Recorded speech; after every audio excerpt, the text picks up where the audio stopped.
Double beans வச்சு பிரியாணி செய்கிறதுக்கு நான் டபுள் பீன்ஸ் பயிரை நைட்டே ஊற வச்சுட்டேன். இது காஞ்ச பயிர் தான், நைட்டே ஊற வச்சாச்சு.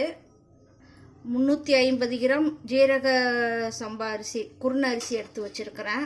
அதை அரை மணி நேரம் ஊற வச்சுருக்கிறேன். ஒரு குக்கரை அடுப்பில் வச்சு கொஞ்சம் எண்ணெய் கொஞ்சம் நெய் சேர்த்துருக்குறேன். பட்டை கிராம்பு ஏலக்காய் எல்லாம் சேர்த்துக்கிறணும்.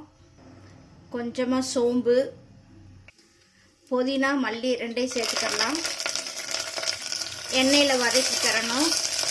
2 கை நிறைய சின்ன வெங்காயத்தை கட் பண்ணி வச்சுருக்கேன், அதை சேர்த்துக்கிறணும்.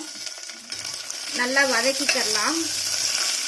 வெங்காயம் வதங்கிடுச்சு. கொஞ்சமாக மஞ்சத்தூள், மிளகாய்த்தூள் 2 டீஸ்பூன்,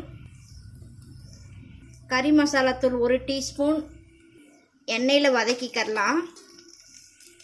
3 தக்காளியை மிக்சியில் அடித்து வச்சுருந்தேன், அதை சேர்த்து வதக்கிக்கலாம். தக்காளி வதங்கிருச்சு. 2 ஸ்பூன் அளவு இஞ்சி பூண்டு பேஸ்ட் எடுத்து வச்சுருந்தேன், அதை சேர்த்து நல்லா வதக்கிக்கிறணும். தக்காளி சேர்த்துட்டு இஞ்சி பூண்டு சேர்த்தோம்னா அடி பிடிக்காமல் இருக்கும், இல்லாட்டினா அடியில் ஒட்டிக்கிறோம். பிரியாணிக்கு தேவையான உப்பு சேர்த்துக்கலாம். தக்காளி இஞ்சி பூண்டு வதங்கிருச்சு. இப்போ ஊற வச்ச பயிரை சேர்த்துக்கலாம். பீன்ஸை 1 நிமிஷம் வதக்கிக்கலாம். 150 கிராம் பீன்ஸ் பயிர் எடுத்து நைட்டே ஊற வச்சுருந்தேன். ஒலை ஊற்றிக்கலாம். 1 பங்கு அரிசிக்கு 2 பங்கு தண்ணி சேர்க்கணும்.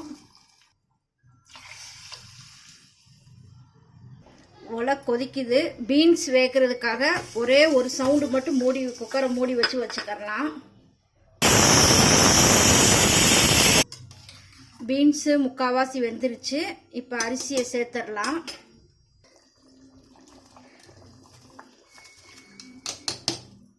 நான் 350 கிராம் அரிசி எடுத்து வச்சுருந்தேன். நல்லா கொதிக்க ஆரம்பிச்சிருச்சு. தண்ணி கொஞ்சம் கம்மியாயிடுச்சு. குக்கரை மூடி வச்சு ஒரே ஒரு விசில் வச்சுக்கிறணும். குக்கரை திறந்தாச்சு. கொஞ்சமாக நெய் சேர்த்துக்கலாம். கொஞ்சம் மல்லித்தலையை போட்டுக்கலாம். ரொம்ப டேஸ்டான டபுள் பீன்ஸ் பிரியாணி ரெடி ஆயிடுச்சு.